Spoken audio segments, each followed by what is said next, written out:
கைகளை அசைத்து ஒரு ஹல்லேலூயா சொல்லுங்க. ஸோ முதல் அஸ்திபாரம், ஃபர்ஸ்ட் அஸ்திபாரம், உங்களுடைய பெரிய மாளிகையை ஆண்டவர் உங்கள் மூலமாய் கட்ட வைப்பார். நிறைய சுவர்கள் எழும்பும், நிறைய அறைகள் எழும்பும். நிறைய பேர் உங்கள் வாழ்க்கையில் ஆயிரக்கணக்கான பேரை நீங்கள் குடி அமர்த்துகிற அளவிற்கு ஆண்டவர் உங்களை ஒரு பெரிய மாளிகையாய் கர்த்தர் உங்களை மாற்ற போகிறார்.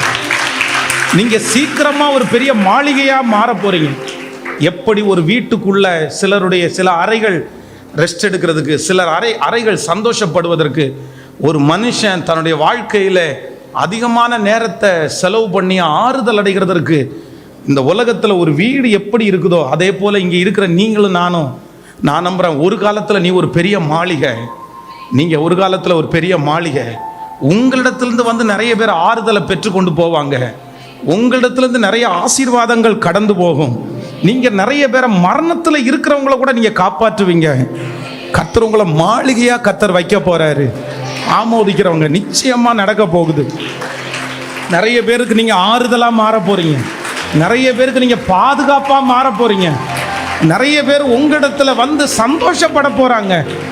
நீங்கள் அந்த மாளிகையை கட்டுறதற்கு முதல்ல என்ன போடணும் அப்படின்னா அஸ்திபாரம். இந்த அஸ்திபாரம்ன்றது வேற எதுவும் இல்லை, ஆண்டவரே உம்மோட இருக்கிறது தான் இது ஒரு மிகப்பெரிய அஸ்திபாரம். நிறைய பேர் இன்னைக்கு மாளிகையை கட்டிட்டாங்க, பெரிய பெரிய மாளிகையை கட்டிட்டாங்க. அவங்களுடைய தாளந்தினால, அவங்களுடைய பின்னணியினால எல்லாத்தையும் நிறைய பேர் மாளிகையை கட்டிட்டாங்க. ஆனால் நிறைய பேரை அதை மெயின்டைன் பண்ண முடியல. அது நிறைய நேரத்தில் உடஞ்சி போகுது. காரணம் என்ன அப்படின்னா, அவங்க நிறைய பேருக்கு என்ன இல்லைன்னா ஆண்டவரோட உறவு என்கிற அந்த அஸ்திபாரம் இல்லவே இல்லை. ஆமேன்னு சொல்லுங்கள். ஸோ இன்னைக்கு ஒவ்வொருத்தரும் சொல்ல போகிறோம். நீங்கள் தனியாக நின்றுட்டு கர்த்தாவே சொல்லும் அடியேன் கேட்கிறேன். ஆமேன்னு சொல்லுங்கள். ஸோ ஆண்டவர் வந்து உங்களுடைய ரெஸ்பான்ஸை ஆண்டவர் எதிர்பார்க்குறாரு. ஆண்டவர் உங்களுக்கு நிறைய வேலைகளை தருவார், நிறைய பொறுப்புகளை ஆண்டவர் தருவார், நிறைய ஊழியங்களை ஆண்டவர் தருவார். ஆனால் ஆண்டவர் வந்து அதுக்கெல்லாம் தேடுகிறவர் யார் அப்படின்னு சொன்னால், ஸோ யார் ஒருத்தர் நான் கூப்பிடும்போது கேட்குற அளவிற்கு அவைலபிளா பாருங்க. இன்னைக்கு இங்கே இருக்கிற நிறைய மக நீ எத்தனையோ உங்களை யாராவது இப்போ ஃப்ரெண்டு ஒருத்தர் பாருங்களேன், ஊரில் நிறைய பேர் ஊரை விட்டீங்க வந்து தங்கி இருக்கிறீங்க. இப்போது உங்களை பிடிக்கணும், உங்களுக்கு ஒரு விஷயத்தை சொல்லணும். உங்கள் ஃபேமிலியிலேருந்தோ இல்லைன்னா உங்களுடைய வீட்டுக்கு பக்கத்துலேருந்தோ யாராவது ஒருத்தர் உங்கள்கிட்ட ஏதாவது ஒரு முக்கியமான விஷயத்தை ஷேர் பண்ணணும். ஷேர் பண்ண முடியுமா முடியாதா? நீங்கள் ஃபோனே கொண்டு வராத ஆளாக இருக்கலாம், ஆனால் உங்களை எப்படியாவது அவங்க என்ன பண்ணிடலாம். நீங்கள் ஏதாவது ஒன்றில் அவைலபிளாக இருப்பீங்க. ஒன்று உங்கள் ஃப்ரெண்டு மூலமாக பேசலாம், இல்லைன்னா நீங்கள் ஃபேஸ்புக்கில் இருப்பீங்க, இல்லைன்னா நீங்கள் வந்து இன்ஸ்டாகிராமில் இருப்பீங்க, ஏதாவது ஒரு மீடியாவில், ஏதாவது ஒரு வாட்ஸ்அப், ஏதாவது ஒன்றில் உங்களை காண்டாக்ட் பண்ணலாம். அந்த அளவுக்கு தான் நிறைய பேர் இருக்கிறாங்க. காண்டாக்ட் பண்ணி உங்களுடைய விஷயத்தை ஷேர் பண்ணுற அளவுக்கு தான் அவைலபிளாக இருக்கிறீங்க. ஆனால் நான் சொல்கிறேன், எல்லாரிடத்துலையும் நீங்கள் அவைலபிளாக இருக்கிறீங்களே, எல்லாரிடத்துலையும் நீங்கள் அவைலபிளாக இருக்கீங்க. யார் கூப்பிட்டாலும் ஃபோன் எடுக்கிற அளவுக்கு இருக்கீங்கல்ல. அதுவும் உங்களுக்கு நெருக்கமானவங்க எப்போ வேணாலும் உங்களை தொடர்பு கொள்கிற அளவுக்கு இருக்கீங்கல்ல. இப்போ உங்களை பார்த்து ஆண்டவர் உங்களுக்கு ஏதாவது தரிசனத்தை சொல்ல விரும்புகிறார், ஆண்டவர் ஏதாவது ஒன்று கற்றுக் கொடுக்க விரும்புகிறாரு. நீங்கள் எத்தனை பேர் அவைலபிளாக, எத்தனை பேர் ஆண்டவர் இப்போ கூப்பிட்டா கூட சொல்லுங்கப்பா.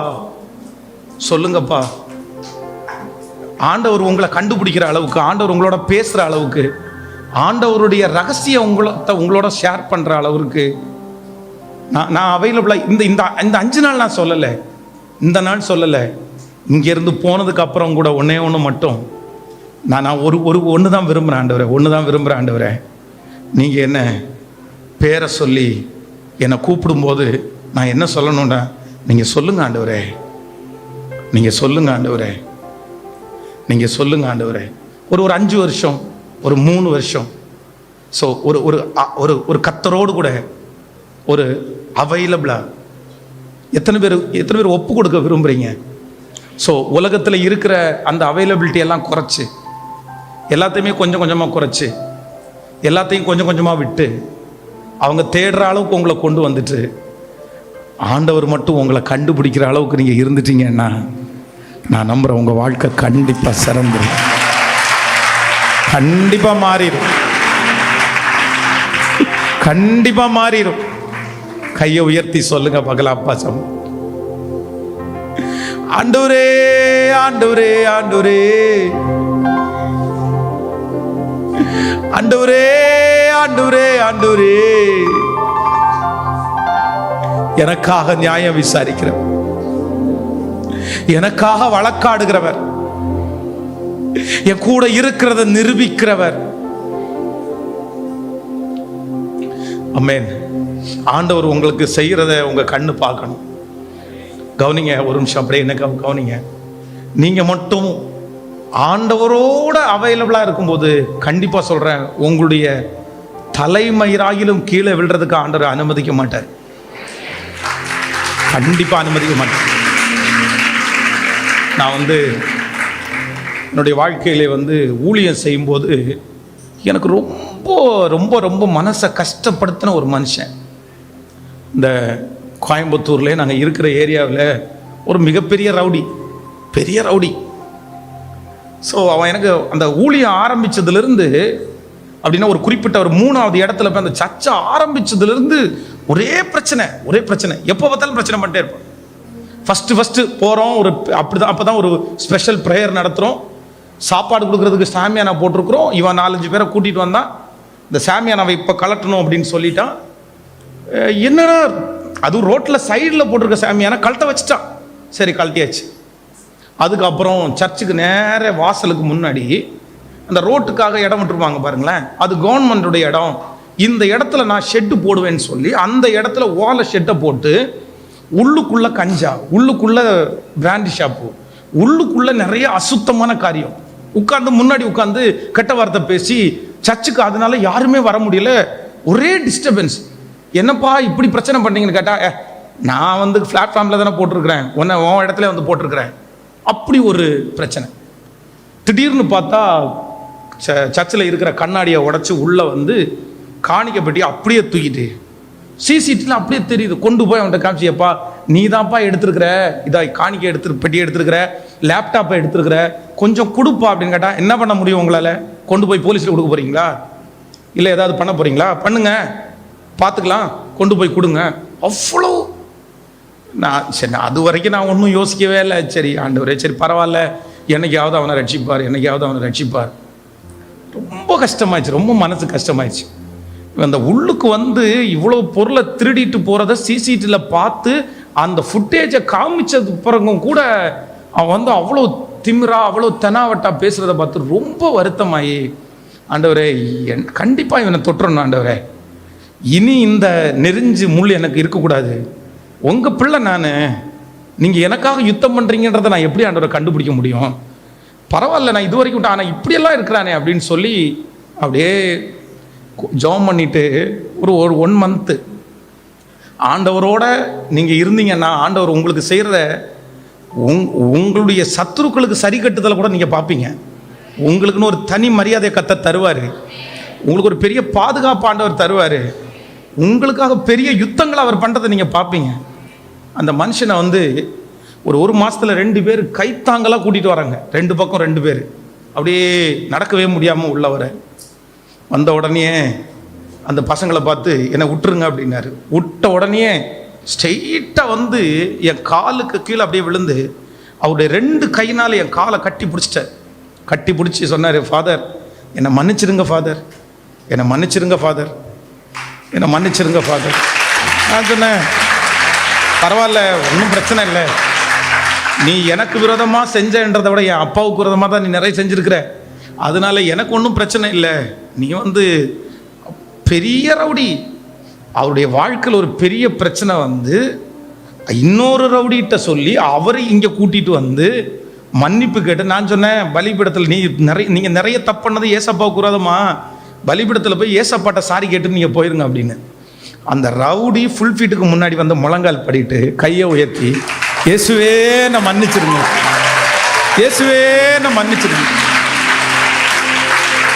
அவ்வளோதான். அன்னையிலிருந்து யார் எனக்கு பிரச்சனை பண்ணுறாரோ அவர் தான் எனக்கு பாதுகாப்பு. பிரச்சனை பண்ணுறவரே பாதுகாப்பு. ஸோ அடுத்த ஜெனரேஷன் ரவுடி கோஷ்டி அந்த ஏரியாவில் உருவாகணுன்னா இதை பாரு, எங்கே வேணாலும் போய் பிரச்சனை பண்ணுங்க, தாடிக்காத ஃபாதர்கிட்ட மட்டும் போய் பிரச்சனை பண்ணாதீங்களா. ஸோ அவர் நமக்கு ரொம்ப வேண்டப்பட்ட ஆள். அவர் நமக்கு ரொம்ப பிடிச்சவர், அதனால் அவர்கிட்ட மட்டும் எதுவும் பிரச்சனை பண்ணக்கூடாது. உடனே அவனும் வந்து என்கிட்ட சொல்கிறானுவான், அண்ணா அவர் சொன்னார் உங்கள்கிட்ட எதுவும் பண்ணக்கூடாது அப்படின்னு சொல்கிறார், உங்களுக்கு எதாவது பிரச்சனை இருந்தால் சொல்லுங்கண்ணா நான் பார்த்துக்கிறேன். இதுவும் வேற அடுத்த ஜெனரேஷன். இப்போ நான் என்ன சொல்ல வரேன் அப்படின்னு சொன்னால், இது எல்லா சந்தோஷத்தையும் நான் வந்து அவங்க அப்படி வந்துட்டாங்க இது பண்ணிட்டாங்க அப்படின்னு பெருமைக்காக நான் சொல்லலை, பெருமைப்படுத்துவதற்காக சொல்லலை, எல்லா தாழ்மையோடும் சொல்கிறேன். ஆண்டவருடைய சமூகத்தில் மட்டும் நீங்கள் ரொம்ப அவைலபிளாகவே இருந்துட்டீங்கன்னா நான் நம்புகிறேன் உங்கள் மேலே ஒரு ஸ்க்ராட்ச் விழுறதுக்கு கூட அவருடைய அனுமதி இல்லாமல் கண்டிப்பாக உங்கள் மேலே நீங்கள் எங்கே போனாலும் கர்த்தர் உங்களை தூக்கி எடுப்பார். நீங்கள் எவ்வளோ பெரிய குழிக்குள்ளே கடந்து போனாலும் கர்த்தர் உங்களை தூக்கி எடுப்பார். எத்தனை பேர் உங்களுக்கு விரோதமாக எழும்பினாலும் நான் நம்புகிறேன் கர்த்தர் உங்களை கண்டிப்பாக அவர்களுக்கு முன்பாக விட்டு போடவே மாட்டார். யோசேப்பை குழிக்குள்ள போடும்போது திரும்பி தூக்கி எடுக்கணுன்ற அந்த எண்ணத்தில் குழிக்குள்ள போட்டிருந்தாங்கன்னா கயிறு இருக்கான்னு பார்த்தா குழிக்குள்ள போட்டிருப்பாங்க. ஏன்னா அவங்க இருந்தது வனாந்தரமான இடம். ஆனால் யோசேப்பை குழிக்குள்ள போடும்போது அவங்களுக்கு திரும்பி அவனை எடுத்துட்டு போகணுன்ற ஐடியாவே இல்லை. அதனால கயிறு இருக்கா இல்லையான்னு அவங்க பார்க்கவே இல்லை. அவனை தூக்கி குழிக்குள்ள போட்டுட்டு அதோட முடிஞ்சிச்சுன்னு நினைச்சாங்க. ஆனால் அவனும் தூக்கி குழிக்குள்ள போடும்போது அவனை காப்பாற்றணும்னு நினைச்ச கர்த்தர் அவனுக்காக மீதியானியருடைய கையில கர்த்தர் கயிறை கொடுத்தே அனுப்பினார். நான் நம்புறேன் உங்களை யார் கையிலையும் விட்டு கொடுக்காத கர்த்தர், உங்களை அவ்வளவு சீக்கிரம் விட்டு கொடுக்காத கர்த்தர், உங்களை தூக்கணும்னு நினைச்சா உன் குடும்பத்திலிருந்து உங்களை தூக்கி நிறுத்துவாரு. ராஜாக்களுக்கு முன்னாடி உங்களை நிக்க வைப்பாரு.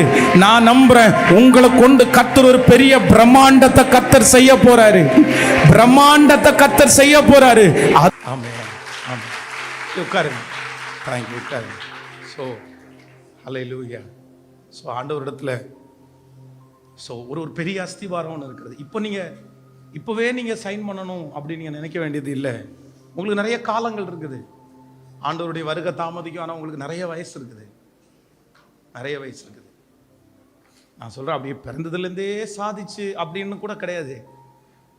பிறந்ததுலேருந்தே 50 வருஷமாக சாதித்த ஒரு விஷயத்தை நீங்கள் 10 வருஷத்துலேயே உங்களை கொண்டு சாதிச்சு முடிச்சுட்டு கர்த்தர் போயிட்டே இருப்பார். அதெல்லாம் சிலருக்கு லேட் ஆகுது, காலதாமதம் ஆகுது. ஏன் ஆண்டவர் இன்னும் என்ன யூஸ் பண்ண ஆரம்பிக்கலை, கர்த்தர் என்ன பயன்படுத்துறதுக்கு ரொம்ப லேட் ஆகுமோ அப்படியெல்லாம் நீங்கள் ரொம்ப யோசிக்காதீங்க. சிலரை கொண்டு 50 வருஷம் செய்கிறத சிலரை கொண்டு 10 வருஷத்தில் செஞ்சு முடிச்சுட்டு போயிட்டே இருப்பார். ஆனால் நான் என்ன சொல்கிறேன்னா, ரொம்ப செலவு பண்ண வேண்டியது நமக்கு ரொம்ப அஸ்திபாரம் நல்லா போட்டுட்டிங்கன்னா அதுக்கு மேலே எவ்வளோ பெரிய இது வேணாலும் கட்டிக்கலாம். அதனால் தேவனோடு உள்ள உறவு தான் உங்களுக்கு பெரிய அஸ்திபாரமே. உங்களை குறித்து யார் வேணாலும் என்ன ஒப்பீனியன் வேணாலும் வச்சுக்கலாம். நிறைய பேருக்கு உங்களை குறித்து பெரிய வித்தியாசமான ஒப்பீனியன் இருக்கும். சிலர் உங்களை பார்த்து நீ நல்லா வருவேன்னு சொல்லுவாங்க. சிலர் உங்களை பார்த்து நீ என்னமோ நல்லா வரமாட்டா போல தெரியுது, இந்த மாதிரி படிச்சுட்டு இருந்தா நீ ஒன்றும் இல்லாமல் தான் போவ, இந்த மாதிரி நீ பண்ணிட்டு இருந்தால் ஒன்றும் இல்லாமல். ஒவ்வொருத்தருக்கும் உங்கள் பாஸ்டருக்கே ஒரு வித்தியாசமான ஒப்பீனியன் உங்களுக்கு இருக்கலாம். உங்கள் அம்மா அப்பாவுக்கு உங்கள் மேலே வித்தியாசமான ஒப்பீனியன் இருக்கலாம். ஏன் உங்களுக்கே உங்கள் மேலே ஒரு பெரிய வித்தியாசமான ஒப்பீனியன் இருக்கலாம். என் மேலே அப்படி தான், எனக்கு பெரிய ஒப்பீனியன் எல்லாம் ஒன்றுமே இல்லை என் மேலே. அப்படி என்ன யோசிக்கும் போது என் வாழ்க்கையில பெரிய தரிசனம் ஒரு செங்கல் சொல்ல வைக்கணும்னு தான் நினச்சேன். நான் என்னை குறித்து நினச்சதுலே டாப் மோஸ்ட் அதெல்லாம் பண்ண முடியுமா அப்படின்னு நினச்சேன். நான் அப்படி தான் நினச்சேன். ஆனால் நான் என்னை குறித்து நினைக்கிற நினைவையே ஏசப்பா மாற்றிட்டார். அப்படின்னா என்னை குறித்து இன்னொருத்தர் நினைக்கிறத ஏன் மாற்ற மாட்டார்? ஏன் மாட்ட மாட்டார்? உங்களை குறித்து அடுத்தவங்களுக்கு நிறைய பேருக்கு தெரியாது. உங்களை குறித்து உங்களுக்கு தான் நிறைய பேருக்கு தெரியும். உண்மை தானே? உங்களை குறித்து ஆண்டவரை தவிர யாருக்கு தெரியும்னா உங்களை குறித்து உங்கள் குவாலிட்டி என்னென்னு உங்களுக்கு தான் தெரியும். நீங்கள் எதில் தடுமாறுறீங்க, எதில் விழுறீங்க, எதில் நிற்கிறீங்கன்னு உங்களுக்கு தான் தெரியும். சில நேரத்தில் உங்களை குறித்து நீங்களே என்ன நினைப்பீங்க தெரியுமா? எல்லாருக்கும் முன்னாடி நல்லா ஜெபம் பண்ணுற மாதிரி இருந்தாலும், எல்லாருக்கும் முன்னாடி நல்லவங்கள மாதிரி இருந்தாலும், எனக்குள்ளே ஓடுற அசுத்தம் எனக்கு மட்டும்தான் தெரியும் பாஸ்டர். நம்மளெல்லாம் ஆண்டவர் பயன்படுத்தவே முடியாது, நம்மளெல்லாம் முடியாது. நீங்கள் உங்களை குறித்து ஒரு பெரிய ஒப்பீனியன், இந்த மாதிரி ஒப்பீனியன் நிறைய எனக்குள்ளே இருந்துச்சு. அதே போல் உங்களை குறித்து மற்றவங்க நிறைய பேர் சொல்கிறத குறித்து நிறைய பேர் சோர்ந்து போய் கூட இந்த இடத்துல வந்திருக்கலாம். பாஸ்டர் நான் மனசை விட்டுட்டேன், எங்கள் பாஸ்டர் என்னை குறித்து ஒரு ஒப்பீனியன் வச்சார், விட்டுட்டேன், நான் செஞ்ச தப்பை வச்சு இந்த மாதிரி என்ன நினைக்கிறாங்க, அதனால் நான் எப்படி இல்லவே இல்லை. தாவீதை குறித்து வேதம் சொல்லுது, அவங்க அப்பா அந்த தாவீதை குறித்து ஒரு ஒப்பீனியன் வச்சுருந்தார். என்ன அப்படின்னா, அவன் ஒன்றும் வெறுக்கெல்லாம் இல்லை, அந்த அந்த ஊருக்கே மிகப்பெரிய ஆசீர்வாதம் சாமுவேல் என்கிற தீர்க்கதரிசி. அவர் வீட்டுக்கு வர்றாரு அப்படின்றது வந்து சிஎம் வீட்டுக்கு வர்றது மாதிரின்னு வச்சுங்களேன். அதுவும் என்ன பர்பஸோட வர்றாரு அப்படின்னா, உங்கள் பிள்ளைகள் எல்லாம் அவைலபிளாக இருக்க சொல்லுங்கள், ஆண்டவர் வந்து ஒரு காரியத்தை சொல்கிறாரு, உங்கள் வீட்டுக்கு நான் வர்றேன், சாப்பிடணும் அப்படின்றாரு. மிகப்பெரிய விஷயம். தான் முதல் பெயர் சபா வரைக்கும் சாமுவேல் தீர்க்கதரிசி மிகப்பெரிய ராஜா. ஆனால் இருக்கிறதுலே அவன் தான் ராஜாவை விட டாப் மோஸ்ட் வந்து தீர்க்கதரிசி. அவர் வீட்டுக்கு வராரு. ஸோ எல்லா பிள்ளைகளும் அவைலபிளாக இருக்காங்க, ஒரே ஒருத்தர் மட்டும் அவைலபிளாக இல்லை. ஏன் அப்படின்னா, இந்த தாவீது அவங்க அம்மா அப்பா வந்து அவன் மேலே ஒரு ஒப்பீனியன் வச்சுருக்க, நல்ல பையன் ஆனால் சின்ன பையன், நல்ல பையன் ஆனால் அவன் இந்த மீட்டிங்கு தேவைப்படாத பையன், நல்ல பையன், இப்போ அவன் இங்கே இருக்க வேண்டிய அவசியம் இல்லை, நீ போ அந்த ஆடுகளெல்லாம் பாருங்கள், அதை நம்ம பட்டினி போட முடியாது, அதுக்கு நம்ம சாப்பாடு கொடுத்தா ஆகணும், அதனால் அண்ணன் தம்பிக்கெல்லாம் இந்த இடத்துல வேலை இருக்குது, உனக்கு வேலை இல்லை, நீ போயிரு அப்படின்னு அனுப்பி வைக்கிறாங்க. அவன் போயிட்டான். ஆனால் வேதம் சொல்லுது, முதல்ல வந்து நிற்கிறவன் பார்த்தீங்க அப்படின்னா அவ்வளோ வாட்ட சாட்டமான உடம்புடையவன், ரொம்ப ப்ராக்டிஸ் பண்ணவன். அவனுடைய அஸ்திபாரத்தை எங்கே போட்டான்னா ஜிம்மில் போட்டிருக்கான். அவனுடைய அஸ்திபாரத்தை எங்கே போட்டிருக்கான்னா யுத்த களத்தில் போட்டிருக்கிறான். அவனுடைய அஸ்திபாரம் யுத்த களம் தான். அங்கே போய் ப்ராக்டிஸ் எடுத்து உடம்பெல்லாம் ரொம்ப ஜிம்முன்னு வச்சு வந்து நிற்கிறான். ஆனால் ஆண்டவர் சொல்கிறாரு, இல்லை நீ இவனுடைய வளர்ச்சியை பார்க்குற, சரீர வளர்ச்சியை பார்க்குற, இல்லை நான் அப்படி பார்க்கல, இன்னொருத்தன் இருக்கான். எல்லாரும் வந்து நின்று எங்கே ஆண்டவர் யாரையுமே அபிஷேகிக்கலையா அப்படின்னு கேட்டால், இல்லை இல்லை இன்னும் எல்லாருலேயும் சின்ன ஒரு பையன் இருக்கான் அப்படின்ற ஒரு நியூஸ் வருது. அப்படியா, அவன் இங்கே வர்ற வரைக்கும் சாப்பிட மாட்டேன். அப்போ உடனே சாமுவேலுக்கு வந்து, என்ன நல்ல பிள்ளைய போய் அந்த இடத்துல உட்கார வச்சிருக்கிறீங்க, அவன் பெரிய, அவனுடைய மனசில் ஒரு கற்பனை பண்ணுறான், இவனுக்கெல்லாம் பொறாம போல தெரியுது, அந்த பிள்ளையை கொண்டு அங்கே உட்கார வச்சிருக்காங்க, அவன் வர வரைக்கும் நான் சாப்பிட மாட்டேன்னு சொல்லி அவனுக்காக வக்காலத்து வாங்குறாரு. யாருன்னா சாமுவேல் தீர்க்கதரிசி. ஆனால் அவன் வந்து முன்னாடி நின்னதுக்கப்புறம் இவனுக்காக நம்ம வக்காலத்து வாங்கணும். ஆண்டவரை பார்த்து, ஆண்டவரே நீ தேடின ஆள் இந்த ஆளா, இவன் ரொம்ப சின்ன பையனாக இருக்கானே, இவனுக்கு வயசு எல்லாம் பத்தாது போல தெரியுது, இவனை போய் அப்படின்னு. உடனே ஆண்டவர் சொல்கிறாரு, உன்னுடைய கெஸ்ஸிங் தப்பு, நீ அவனை குறித்து ஒப்பீனியன் வச்சிருக்கிற, ஆனால் அவன் ஜிம்முக்கு போய் அஸ்திபாரம் போடலை, அவன் யுத்த களத்தில் அஸ்திபாரம் போடலை, அவன் எங்கே அஸ்திபாரம் போட்டான்னா யாருக்கும் தெரியாத ஒரு இடத்துல அங்கே அஸ்திபாரம் போட்டான், அங்கே ஆண்டவரோட நடந்தான். அவனுக்கும் எனக்கு பெரிய உறவு இருக்குப்பா, அவனுக்கு எனக்கு பெரிய நெருக்கம் இருக்குப்பா, ஆனால் வேற யாருக்குமே தெரியாது, வேற யாருக்குமே தெரியாது. அவன் தாவீதுக்கும் ஆண்டவருக்கும் இவ்வளோ பெரிய உறவு இருக்குன்றத யாருக்கும் சொல்லவும் இல்லை. ஏன்னா யாரும் சொன்னாலும் நம்பவும் மாட்டாங்க. சிங்கத்தை கொல்றது அப்படின்றது வந்து சின்ன விஷயம் நினைக்கிறீங்களா? கரடியை கொல்றதுன்றது சிறிய விஷயம் நினைக்கிறீங்களா? உங்கள் வீட்டில் நீங்கள் மட்டும் போய் ஒரு கப்பை ஜெயிச்சுட்டு வந்தீங்கன்னா உங்கள் அம்மா அப்பா எவ்வளோ பேர் கைத்தட்டி கொண்டாடுவாங்க. ஆனால் தாவீதை கொண்டாடுறதுக்காக யாருமே கிடையாது. இவன் போய் ஒரு சிங்கத்தை கொன்னுட்டேன் அப்படின்னு சொன்னால் நம்புற அளவு கூட யாருமே கிடையாது. எவன் படா போய் பேசிட்டு இருக்க, பட பெரிய இவர் பெரிய சிங்கத்தை கொண்டாராமா. நீங்களா இருந்தால் கண்டிப்பாக இவங்களுக்கு நிரூபிக்கிறதுக்காகவே ஃபோட்டோ எடுத்து நம்ம எல்லா மீடியாலையும் போஸ்ட் பண்ணியிருப்போம். ஏன் அப்படின்னு சொன்னால், நான் சிங்கத்தை கிழிச்சேயா, நான் கரடியை கொண்டேயா அப்படின்னு சொல்லிட்டு நம்ம நிறைய. ஆனால் ஆண்டவரோட இருக்கிற அந்த உறவோட இருக்கிற மனுஷனுக்கு தன்னை பப்ளிசிட்டி பண்ணணுன்ற ஒரு எண்ணம் கூட அவனுக்கு வரவே இல்லை. பாருங்களேன், அம்மா அப்பாட்ட கூட சொல்லணும்னு அவன் யோசிக்கலை. இந்த மாதிரி சிங்கத்தை கொண்டு தெரியுமா, இந்த மாதிரி கரடியை கொண்டு தெரியுமா, இவங்களுக்கு யாருக்குமே தெரியாது. சில நேரத்தில் இந்த ஜபத்தில் இருக்கிற அன்பு ஆண்டவருடைய பிள்ளை, நீ ஆண்டவரோட நடக்கிறது வேற யாருக்குமே தெரியாமல் இருக்கலாம். பாஸ் உன்னை திட்டுன்னு திட்டலாம், உன் சர்ச்சில் உன்னை திட்டுன்னு திட்டலாம், உங்கள் அம்மா அப்பா உன்னை திட்டுன்னு திட்டலாம். ஆனால் ஆல்ரெடி நீ ஆண்டவரோட நடந்துட்டு இருக்கிற, உங்களுக்கும் ஆண்டவருக்கும் உள்ள உறவு யாருக்குமே தெரியாமல் பசங்க என் மேலே ரொம்ப தப்பான ஒப்பீனியன் வச்சிருக்கிறாங்க. நான் எப்படி உண்மையிலே நான் படிப்பில் வீக் தான் பாஸ்டர், நான் அந்த மாதிரி தான் இருக்கிறேன். அவங்க கண்ணுக்கு முன்னாடி நான் சைன் பண்ணலை, அவன் கண்ணு முன்னாடி நான் ஜெயிக்கலை, அவன் கண்ணு முன்னாடி என் ஜெயத்தை சொன்னா கூட அங்கீகரிக்கிற அளவுக்கு என் அப்பாவோ அம்மாவோ என்னை சுற்றி இருக்கிற யாருமே கிடையாது. அப்படிப்பட்ட ஏதோ ஒரு சூழ்நிலை வந்திருக்கலாம். ஆனால் ஒரு நாள் ஆண்டவரோட நடக்கிற ஒரு மனுஷனை கர்த்தர் கொண்டு வந்து முன்னாடி நிறுத்தி சாமுவேலை பார்த்து சொல்றாரு, நீ அவனுடைய தோற்றத்தையும் வளர்ச்சியையும் பார்க்காத, அந்த கரத்தில் பார்க்கிற பிதா வெளியரங்கமாய் பதில் கொடுக்கிறவர். நீ அந்த ரங்கத்தில் வடிக்கிற கண்ணீரை பார்க்கிறாரு, நீ மறைவிடத்தில் கர்த்தருக்காக ஜீவிக்கிறத பார்க்கிறாரு, யாருக்கும் தெரியாத இடத்துல நீ ஜெயிச்சதை கர்த்தர் பார்க்கிறாரு. உன்னுடைய ஜெயத்தை யார் எழுதுறாங்களோ இல்லையோ, உங்க ஜெயத்தை எழுதுறதுக்கு ஒருத்தர் இருக்கிறாரு. என் அன்பு தம்பி, என் அன்பு தங்கச்சி, மகனே மகளே, நீ ஜெயிக்கணும். எல்லாருக்கும் முன்னாடி நீ ஜெயிக்கணும்னு ஆசைப்படுற, எல்லாருக்கும் முன்னாடியும் வெற்றி பெறணும்னு நீ ஆசைப்படுற. நான் சொல்றேன், எல்லாருக்கும் முன்னாடியும் வெற்றி பெறணும் நீ துடிக்க வேண்டிய அவசியம் இல்லை, நீ அதுக்காக ஓட வேண்டிய அவசியம் இல்லை. அதுக்காக தாவீது அவங்க அம்மா அப்பாட்ட போய் சண்டை போட்டு என்ன மட்டும் ஏன் அனுப்புறீங்க, எனக்கு அந்த ஆசை இருக்காதா, எனக்கு அந்த விருப்பம் இருக்காதா, அவன் கேட்கவே இல்லை. நீ யாரு முன்னாடியும் ஜெயிக்கணும்னு நீ சண்டை போட்டு எனக்கு மேடை வேணும், மைக்கு வேணும், எனக்கு சண்டை போட்டு இந்த பொசிஷன் வேணும்னு நீ யார்கிட்டையுமே கேட்க வேண்டிய அவசியமே கிடையாது. நீ யார்கிட்டையுமே கேட்க வேண்டாம், நீ யார்கிட்டையுமே கேட்க வேண்டாம். ஆண்டவரோடு உள்ள உறவை மட்டும் நீ அங்கே ஜெயிச்சா போதும், நீ அந்தரங்கத்தில் ஜெயிச்சா போதும்.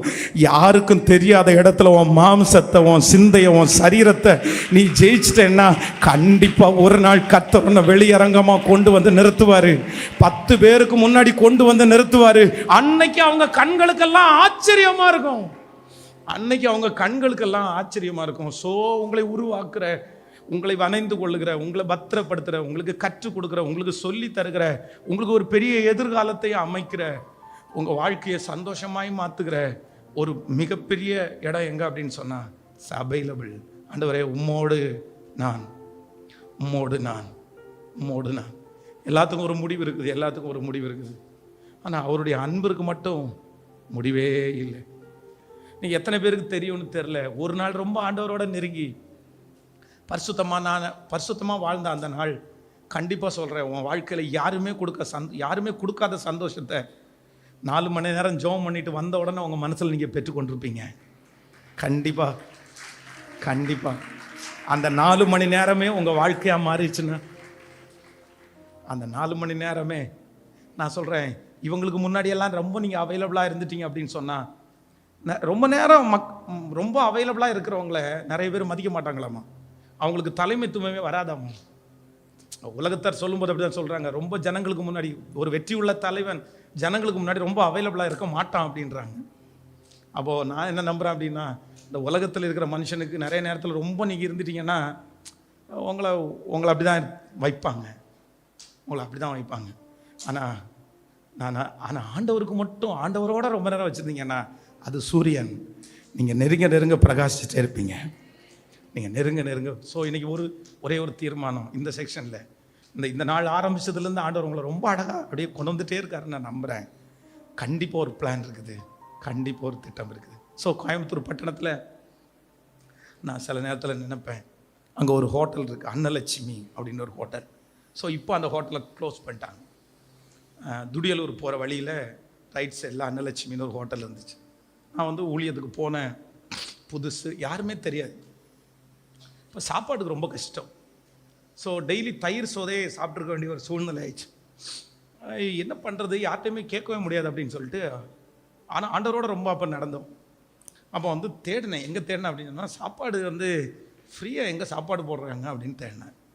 அப்போ தான் ஒருத்தர் சொன்னார், இந்த மாதிரி அன்னலட்சுமின்னு ஒரு ஹோட்டல் இருக்குது, நம்ம ஹோட்டலில் சாப்பிட்டு முடித்தா காசு கொடுக்க வேண்டிய தேவையில்லை, நமக்கு ரொம்ப பிரியமாக இருந்தால் 5 ரூபாவோ 2 ரூபாவோ ஒரு தட்டு ஒன்று இருக்கும், அதில் போட்டுட்டு வரலாம் அப்படின்னாங்க. நீங்கள் நம்ப மாட்டீங்க, கண்டினியூவாக ஒரு 2-3 மாதம் எனக்கு நல்லா சாப்பிட்லாம் அப்படின்னு தோணும் போதெல்லாம் அந்த அன்னலட்சுமி ஹோட்டலுக்கு தான் போவேன்.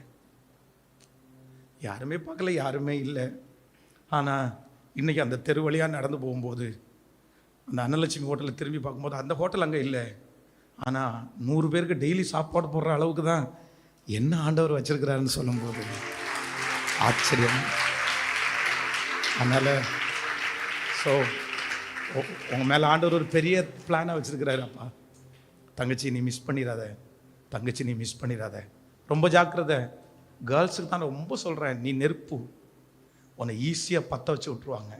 உன் பக்கத்தில் அவ்வளோதான், தீயை கொண்டு வந்தாலே நீ எரிஞ்சிருவ, நீ சீக்கிரமாக எல்லாரையும் நம்பிடுவ, நீ சீக்கிரமாக விழுந்துருவ, நீ தான் சீக்கிரமாக பாடுபடுவ. அதனால் உன் வாழ்க்கை கர்த்தருடைய கரத்தில் இருக்குது. நீ ஒன்றுமே சாதிக்கலைன்னா கூட பரவாயில்லப்பா, நான் அப்படி தான் நினைக்கிறேன். நான் இப்படி வந்துடுவேன், இப்படி பண்ணுவேன் அப்படின்னு கூட நினைக்கல. ஆனால் என் மனசுக்குள்ளே தீராத ஒரு ஆசை என்ன அப்படின்னா, அப்படி இங்கே கண்ணை மூடி உங்கள்கிட்ட கண்ணை திறக்கிற வரைக்கும், உங்கள் கையை பார்க்குற வரைக்கும், உங்கள் முகத்தை பார்க்குற வரைக்கும் உங்களோட நடக்கிற ஒரு சுபாவம், உம்மோடு எப்போதும் நான். ஹல்லேலூயா. ஸோ அந்த தீர்மானத்தை மட்டும் விட்டுரு தங்கச்சி, தயவுசெய்து விட்டுரு, தயவுசெய்து. இன்னைக்கு நான் சொல்கிறேன், ஆரம்பத்தில் நீ இங்கே கூட உன் மனசு கரப்டாகி நீ இந்த இடத்துல வந்திருக்கலாம். ஆனால் பாஸ்டர் நீங்கள் சொல்கிறது 100% உண்மை. இங்கே ஒரு பொண்ணை அவள் வந்ததுனால தான் நான் இங்கே வந்தேன், அவன் இங்கே வந்தனால தான் நான் வந்தேன், அதுக்காக தான் வந்தேன், அதுக்காக தான் இங்கே வந்தேன். இப்போ கூட இந்த ஜெபத்தில் கூட நீ அவனுக்கு அவைலபிள், அந்த பொண்ணுக்கு நீ அவைலபிள், அந்த பையனுக்கு நீ அவைலபிள். இத்தனை பேர் மெசேஜ் கேட்டிருக்கும்போது கூட நீ அந்த மெசேஜ் வந்து ஒன்று நோட் பண்ணிடுற அளவு கூட நீங்கள் இருக்கலாம். முழுக்க சிந்த முழுக்க அந்த விஷயம் நிறைஞ்சிருக்கலாம். பட் இப்போ உனக்கு நல்லா இருக்கும்பா, நம்ம வாழ்க்கையை முழுக்க முழுக்க அழிச்சிடும் அது. அதனால் இங்கேருந்து ஒரே ஒரு தீர்மானம், வேண்டாம், மொத்தத்தையும் தூக்கி போட்டு எல்லாருடைய கண்ணுக்கு மறைஞ்சு, பரவாயில்ல தேடுறவங்க தேடட்டும். இன்னைக்கு நிறைய பேர் நீங்கள் சுவிட்ச் ஆஃப் பண்ணிச்சா தேடக்கூட மாட்டாங்க. அந்த மாதிரி போச்சு. யாரோ ஒரு ஆள் தேடுவாங்க, கொஞ்ச நேரம் தேடி பார்த்தா விட்டுருவாங்க. ஆனால் ஒரு நாள் வரும், நீ ஆண்டவரோட மட்டும் நடந்தேன்னா நீ எங்கே போனாலும் தேடுறதுக்கு ஒரு கூட்டம் உன வரும். அந்த ஆசீர்வாதத்தை கர்த்தர் மேலே கண்டிப்பாக. ஹல்லேலூயா, ஹல்லேலூயா, ஹல்லேலூயா. தானியேலை குறித்து வேதம் சொல்லுது, சிங்க கபியில் போடணும்னு பண்ணும்போது கூட பயமே வரல. எப்படி உனக்கு பயம் வரல? ஆண்டவரோட இருக்கிற உறவுனால அவனுக்கு பயமே வரல. பரவாயில்ல, எப்பவும் ஜெபிக்கிறது மாதிரியே ஜன்னலை திறந்து வச்சு அப்படி ஜெபம் பண்ணா. அதனால ஆண்டவரோட இருக்கிறது பெரிய பாக்கியம். ஹல்லேலூயா. அப்படியே எழுப்பின்னு இருக்கலாமா எல்லாருமே? இந்த பாட்டு ரொம்ப அழகான பாடல், நம்புங்கப்பா. என்ன இந்த பாட்டு தெரியுமா உங்களுக்கு? ரொம்ப அழகாக பாடுறீங்க எல்லாருமே. ரொம்ப அழகாக முடிஞ்சு. அதில் உள்ள அந்த சரணம் ரொம்ப அழகாக இருக்கும். காலம் கனவாய் நினைவாய் போனதே, நாட்களும் நிழலாய் நிஜமாய் போனதே, நீர் கொஞ்சம் நினைத்தால் நானும் வாழ்ந்து காட்டுவேன், என்னை மறந்தால் புகலிடம் எங்கு தேடுவேன், என்னை மறந்தால் புகலிடம் எங்கு தேடுவேன். அதுல எனக்கு ரொம்ப பிடிச்ச சரணம் என்ன தெரியுமா? உங்க பிள்ளைனா உங்க பிள்ளை.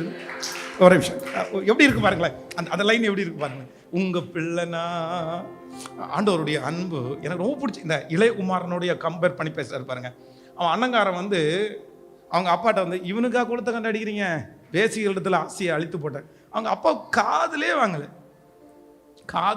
கண்டிப்பா சொல்றேன், உங்களுக்கு நிறைய பேருக்கு மனசாட்சி, நிறைய பேர் என்ன நினைப்பாங்க அப்படின்னா, தன்னையே நிறைய பேர் தண்டனை கொடுத்துக்குவாங்க. வாலிப தம்பிங்க, என்னால் பரிசுத்தமாகவே வாழ முடியலையே அப்படின்னு கையை அறுத்துக்கிறது, பேசாமல் இருந்துடுறது, சர்ச்சுக்கு போகாமல் இருந்துடுறது. அந்த மாதிரி ஒன்று நீங்கள் நினச்சிக்கோங்க. நீங்கள் தப்பு மனசாட்சியை குத்தப்பட்டு குற்ற மனசாட்சிக்கு பின்னாடியே போயிடாதீங்க.